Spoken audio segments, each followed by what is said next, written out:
저와 여러분 모두 이렇게 살다 보면 어떠한 선택을 해야만 할 때가 있습니다. 그것은 뭐 작은 일부터 큰 일까지 항상 우리가 선택을 해야 될 때가 있죠. 어떨 때는 둘 중에 하나를 선택해야 될 때가 있고, 어떨 때는 여러 개 중에 한 길을 선택해야 될 때가 있습니다. 그래서 그 사람의 우선순위에 따라 그가 선택하는 그 길은 달라질 겁니다. 이를 다르게 말하면 지금 우리가 선택하는 것을 보면 우리의 어떤 신앙의 현주소를 잘 알 수 있다는 거죠. 하나님이 기뻐하시는 일들을 우리가 우선적으로 처리해 나가는 모습을 보게 되면 신앙심 좋은 부모님들도 좋아하고 성도들도 좋아하겠지만 사실은 이를 가장 기뻐하시는 분은 하나님이시죠.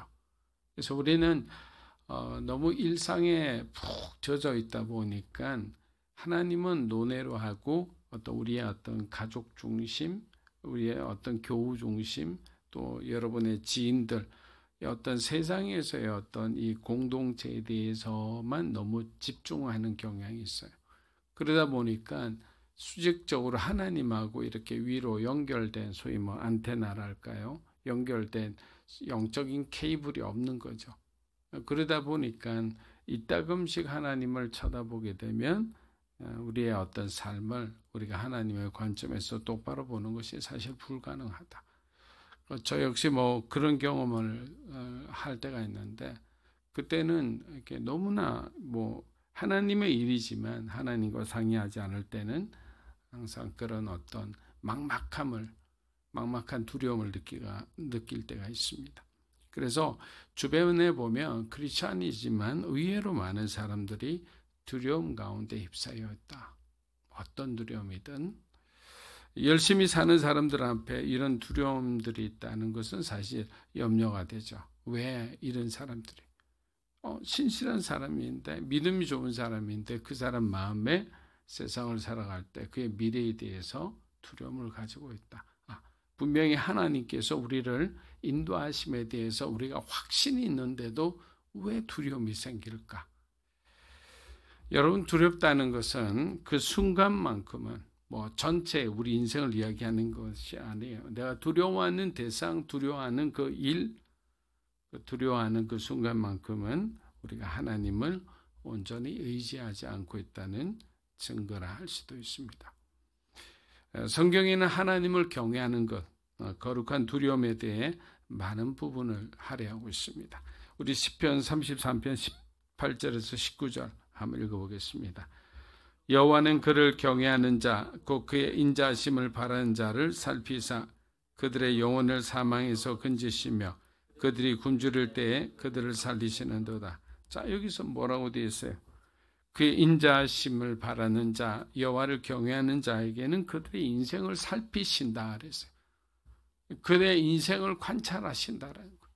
이 관찰하시는 목적은 혹시라도 내 자녀가 다른 길로 갈까 봐, 내가 주는 그 어떤 축복을 이렇게 받지 못하고 소위 말하면 실수하거나 실패할까 봐 그렇게 우리를 관찰하시죠. 그리고 사망에서 건지신다. 우리 시편 아까 뒤에도 본문에도 나오지만 사망에서 건지신다. 이게 사실은 인생을 살아가는데 가장 중요한 것이 뭡니까? 그리스도인으로서 하나님이 우리에게 주시는 영원한 생명을 누리고 살아가는 일인데, 우리가 이런 어떤 영적인 사망, 육체적 사망은 우리가 죄인에게 어쩔 수 없이 우리가 맞이할 수밖에 없지만 영적으로는 살아야 하는 거예요. 그들이 굶주릴 때도 그들을 살린다. 그들의 필요를 하나님이 채워주신다라는 말이죠. 하나님은 하나님을 경외하는 자를 살피시고 사망에서 건지시고 그리고 그들을 살리신다고 했습니다. 즉 사람과 세상을 두려워하는 자는 그 두려움 때문에 아무것도 못하는 어떤 불행한 인생이 된다면, 불안한 환경 가운데도 끝까지 하나님을 의지하고 하나님을 경외하고 살아가는 자들에게는 하나님은 그들을 끝까지 지키고 돌보신다라는 거예요. 그는 하나의 그 구약 신약의 하나의 구도예요, 구도. 우리가 어떤 연극이나 영화를 하더라도 보면 시나리오의 구도들이 딱 있거든요. 구도가 먼저 서야지 그 다음에 뭐 살을 갖다 붙이거든요. 하나님은 하나님을 사랑하는 자에게는 이렇게 하고 하나님을 사랑하지 않고 세상의 길로 가는 사람에게 이렇게 한다. 딱 이 구도가 있으시죠. 사실 이러한 말씀을 오늘도 제가 이렇게 전함에도 불구하고 저를 비롯해 여러분들 다 똑같이 또 반복적으로 두려워하는 것은 그만큼 우리가 하나님의 말씀을 생각보다 그렇게 신뢰하지 않기 때문이라 할 수밖에 없는 것 같습니다. 잠언 14장 17에서 18절입니다. 쉽게 화를 내는 사람은 어리석게 행동하고 악한 일을 꾸미는 사람은 미움을 받는다. 우둔한 사람은 어리석음을 유산으로 받으나 현명한 사람은 지식의 면류관을 쓴다. 자, 우리가 살아가는 삶의 길에서 우린 종종 갈림길에 서게 됩니다. 앞서 말씀드린 무언가를 선택해야 되죠. 근데 이 갈림길은 때로는 내 내면의 감정과 외면적 행동 사이에 심한 갈등을 일으키기도 합니다. 내 내면의 마음은 이쪽으로 가기를 원해요. 근데 나의 외면적 행동은 자꾸만 다른 길로 가는 거죠. 어떤 정서적인 어떤 내 마음과 외적인 어떤 내적 갈등과 외적 갈등이 충돌할 때는 소위 말하면 우리는 혼란을 일으키죠. 오늘 우리가 읽을 잠언서 이 14장 17에서 18절도 이러한 갈림길에 대한 선택에 대해서 얘기해 줍니다. 자, 분노가 우리를 어리석은 행동으로 이끌 수 있다. 너희의 내면의 감정을 다스리지 못한다면 그 안에서 일어나는 오랫동안 쌓아놓은 이 분노는 결국 어리석은 선택을 한다. 근데 요즘에는 이런 오랫동안 쌓인 분노도 아닌 소위 말하면 층간소음이나 친구들과 뭐 술 한잔 먹으면서 뭐 예를 들면 어떤 말이 오고 왔는데 그게 자존심 상하다고 사람을 죽이는 굉장히 어마어마한 분노의 시대에 살고 있어요. 감정이 조절되지 않는 거죠.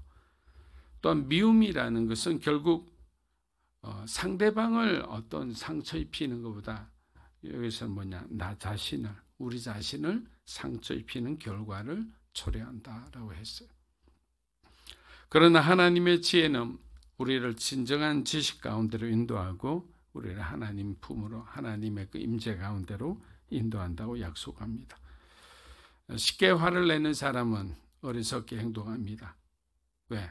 분노는 우리의 판단력을 흐리게 되죠. 그래서 여러분들이 화가 나는 순간을 한번 생각해 보세요. 화가 나면 이 시간 판단력이 흐려져요. 화가 나는 순간에는 화가 나는 대상에 내가 최선을 다해서 내가 할 수 있는 모든 분노와 내 저주를 이렇게 쏟아내고 싶은 생각밖에 없기 때문에 결국 우리는 잘못된 결정 가운데 후회하는 삶을 살 수밖에 없는 거예요. 그리스도인으로서 우리는 분노를 조절하고 상황을 이해하고 인내하는 자세가 필요하죠. 이 분노의 상황은 내가 뭔가 이성적으로 받아들일 수 있는 상황은 아니에요. 때로는 정당한 분노도 있어요. 그러나 이 분노가 성경도 뭐라고 되어 있어요? 하루를 넘기지 말라는 거예요. 하루를 넘기는 분노는 내 마음에도 상처가 될 뿐만 아니라 다른 사람에게도 심각한 해를 준다. 분노와 어리석음에 휘둘리지 않고 현명하고 사랑이 넘치는 삶을 살아가기 위해서는 성경은 우리에게 하나님의 말씀에 귀 기울이고 하나님의 지혜를 의지하라. 그래서 하나님의 지혜를 의지하라. 그러면 너희들이 처한 그 상황에서 어떻게 너희들이 행동하고 또 그곳 그 경관진에서 빠져나올 수 있는지 하나님이 너희를 도와주시리라 했습니다. 이렇게 나오면 하나님 사랑과 이웃 사랑에 대해서 우리는 후회하지 않는 삶을 살겠죠. 왜? 우리 마음에 쓴뿌리 상처가 있으면 우리 마음에는 하나님을 향한 수직적 사랑이 잘 안 돼요. 하나님의 사랑을 인정하기 힘들어요. 그래서 우리가 축사 사역을 하다 보면 어떤 일이 있느냐, 가장 이 사람에게서 귀신이 나갔는지 안 나갔는지 아는 것은 하나님에 대한 사랑에 대해서 질문을 하면 그 답이 나와요.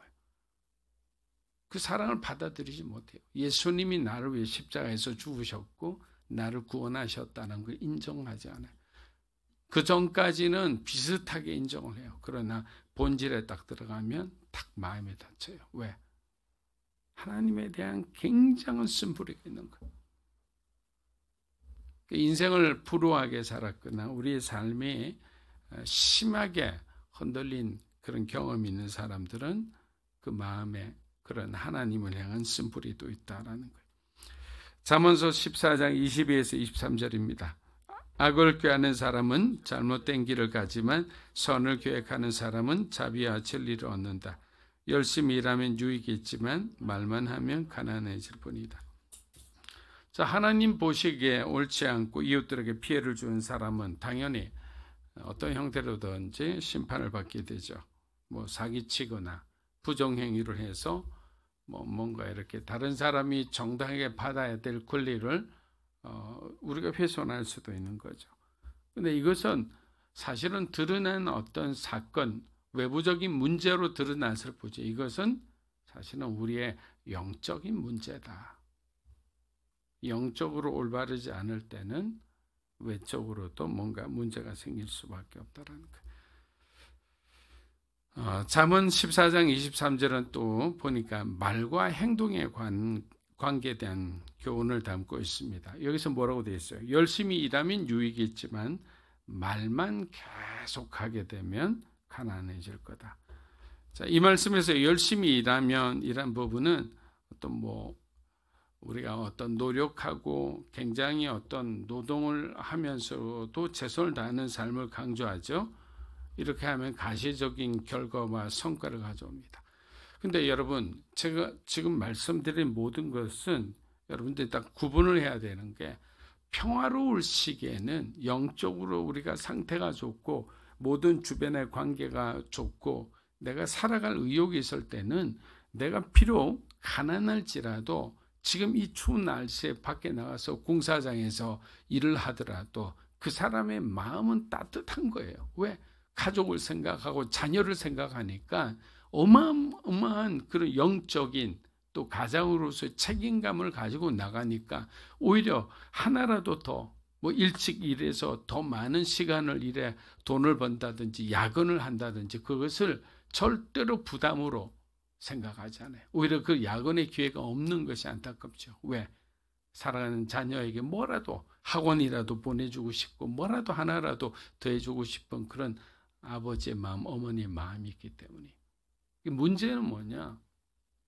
어떤 환경이 아니라 내 어떤 영적인 상태가 더 중요하다는 거예요. 거기에 따라서 우리는 굉장한 초인적인 헌신을 할 수도 있고 어마어마한 정말 술 마시고 막 폭력적인 아버지가 될 수도 있는 거예요. 그러니까 또 여기서 보니까 가난해진다 했잖아요. 말이 많은 사람은. 이 가난은 단순히 물질적 결핍을 이야기하는 거 아니에요. 좀 찾아보니까 뭐라고 되어 있느냐. 가난이라는 것은 노력하지 않음으로써 충분히 하나님 주신 그 달란트, 이 잠재력을 발휘하지 못해 개인의 발전이 정체되어 정신적, 감정적, 영적으로 가난해진 사람이라는 거예요. 우리 모두에게 하나님 주신 달란트가 있는 거예요. 여러분에게 다 있는 거예요. 그런데 어떤 사람은 그것을 개발하지 않아요. 여러 가지 이유가 있겠죠. 근데 그렇게 되는 것이 결국에는 영적으로도 가난해지고 감정적으로도 가난해져. 이것은 감정적 표현이 미숙해지는 거죠. 정신적으로도 가난해져. 작은 일에도 피곤함을 느끼고 인생에 뭔가 의미를 못 찾는 사람들이 할 수 있어요. 따라서 이 구절은 우리에게 말이 아니라 말과 동시에 우리의 어떤 영적인 상태를 잘 유지하라는 그런 공고라고 얘기할 수 있습니다. 잠언서 14장 30절입니다. 평온한 마음은 육체의 생명이 되지만 질투심은 뼈를 썩게 한다. 자, 이 말씀은 많이 들어보셨을 거예요. 여러분, 우리의 내면의 평안은 어떤 육체의 어떤 건강의 근원임을 지금 얘기를 하고 있죠. 근데 중요한 거는 육체가 건강하기 위해서 뭐가 건강했냐? 우리 마음의 상태가 우리 육체의 직접적인 영향을 끼친다는 고대의 지혜를 그대로 얘기해 주고 있는 거예요. 고대 사람도 스트레스 받으면 병 걸린다는 걸 알았던 거예요. 마음이 불안하고 걱정으로 그냥 계속 있는 사람은 결국에는 시름시름 앓다가 병 들어간다는 것을 고대 사람도 그런 지혜를 책에다 적었던 거예요. 우리도 지금 보면 의학이 발달해서 스트레스가 심장질환이나 뭐 이런데 직접적인 영향이 있다는 것도 다 발견했잖아요. 반면 평안은 하나님과의 어떤 친밀한 관계에서 주어진다. 그래서 우리가 평안을 얻기 원합니까? 라고 이야기하면 뭘 얘기를 해야 되냐면 하나님과의 관계를 잘 하시라는 거예요. 하나님과의 관계를 친밀하게 지속적으로 우리가 하게 되면 당연하게 너희에게 너희 삶에 평안이 있다는 거예요. 우리가 평안이란 말은 결국에는 하나님의 언어다라는 거예요. 우리가 감히 쓸 수 없는 언어. 왜? 평안은 우리가 만들어낼 수가 없으니까. 인간이 만들어낸 평안은 조건적이고 제한적이고 유한하다고 그랬잖아요. 이건 평안이 아니에요. 그냥 계약이죠, 계약. 그 순간만 우리가 우리 서로 싸우지 말고 이러면 그러면 그 싸우지 말자 하고 감정이 충돌하기 전까지는 평화롭죠. 가정도 평화롭고 관계도 좋아요. 근데 어떤 또 사건이 생겼어요, 인생에. 근데 그것 때문에 다 틀어졌어요. 그러면 서로 간에 샬롬은 없는 거죠. 누군가 죽기 전에, 누군가 그 사람을 위해서, 가정을 위해서 정말 희생하기 전까지는 평안은 없는 거예요. 근데 여기서 보면 이 질투, 시기심이라는 게 참 무서운 거죠. 시기심이라는 것은 우리가 사울 왕을 통해서 잘 알 수 있잖아요. 자기도 죽고 다른 사람도 정말 뼈가 마르게 그렇게 고통을 줘요. 다윗의 인생이 얼마나 힘들었어요. 물론 하나님께서 허락하셨다면 할 말이 없지만 그래도 사울 왕을 통해서 그는 많은 수치도 당하고 굉장한 어떤 힘들고 어려운 삶을 살았지 않습니까? 그래서 질투한다는 마음은 저는 이렇게 표현하고 싶어요. 질투하는 마음, 시기하는 마음은 하나님의 주권에 도전하는 행동이다. 자, 하나님께서 저 사람을 나보다 못한 저 사람이 계속 잘 되게 만드셔. 그럼 우리 마음이 어떤 마음이냐면 너무나 서운한 마음이 드는 거죠. 한편은 저 사람에 대해서 시기하는 마음, 저 사람이 어떻게든지 이렇게 추락했으면 좋겠다는 그런 나쁜 마음이 스쳐 지나가는 거죠. 물론 그리스도인은 그 마음을 담아두지 않지만 그 사람을 볼 때마다 어떤 부정적인 마음이 든다면 하나님께서 이 모든 상황을 만들어 가신다는 그 주권에 대한 나의 의심이자 도전이에요. 자, 하나님 어떤 사람은 이렇게 올리고 어떤 사람은 이렇게 머물게 할 수 있어요. 그러나 인생이라는 것은 끝이 좋아야 되잖아요. 마지막에 하나님 우리를 어떻게 하실지 어떻게 알아요? 그러니까 시기하거나 질투하는 것이 아니라 오히려 항상 겸손하게 하나님을 경외하는 마음으로 하나님 우리의 인생을 지키시고 우리의 인생을 감찰하시고 우리의 생명을 보존해 주시는 좋으신 하나님이다. 내 마음을 지켜 하나님을 위해 건강하고 올바른 그런 신앙인으로 살아가겠다는 그런 각오와 결단이 바로 그리스도인들에게 필요하지 않느냐, 우리 자신에게 필요하지 않느냐 생각해 봤습니다. 여러분의 삶에 이런 주님의 또 놀라운 은혜가 충만하기를 축복합니다.